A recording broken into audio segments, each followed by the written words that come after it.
হ্যাঁ গো, আমাদের তো কিছুটা জমি আছে, সেই জমিতে চাষ করলেই তো হয়, অন্তত ভাতের অভাবটা তো আর হবে না।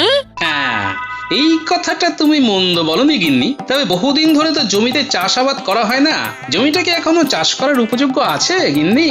কাল একবার গিয়ে দেখো না, তারপর না হয় অবস্থা বুঝে ব্যবস্থা নেওয়া যাবে। হ্যাঁ, হ্যাঁ, কাল বরং একবার পুঁটির বাবাকে নিয়ে জমিতে যাব, বুঝলে, তারপর দেখি যদি কিছু করতে পারি।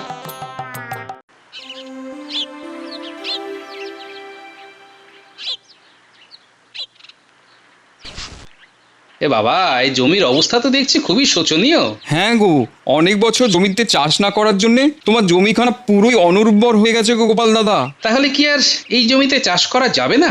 চাষ করা যাবে না বললে ভুল হবে, কিন্তু এই জমিতে চাষ করতে গেলে আয়ের তুলনায় ব্যয় অনেক বেশি হয়ে যাবে। কারণ এই জমিকে চাষের উপযোগ্য করে তুলতে হলে আগে এই জমিতে প্রচুর জল দিতে হবে, আর জলের যা দাম তাতে তুমি পোষাতে পারবে না গো গোপাল দাদা। জলের দাম? জলের আর কত পয়সা দাম? জল এখন আর জল নেই গো, পুরো আগুন হয়ে গেছে, ছুঁতে গেলেই ছ্যাঁকা খাবে। এই জলের দাম দিতে গিয়েই তো আমাদের মতন কৃষকদের সব অর্থ জলে চলে যাচ্ছে। এই জল কিনতে গিয়ে আমরা সময় মতন খাজনা দিতে পারছি না। তাই নাকি? তার জন্যই তাহলে গ্রামে এত অর্থাভাব শুরু হয়েছে? তা তোমরা জলটা কোথা থেকে কেনো? মন্ত্রী মশাইয়ের পুকুর থেকে বড় বড় বালতি করে জল আনি।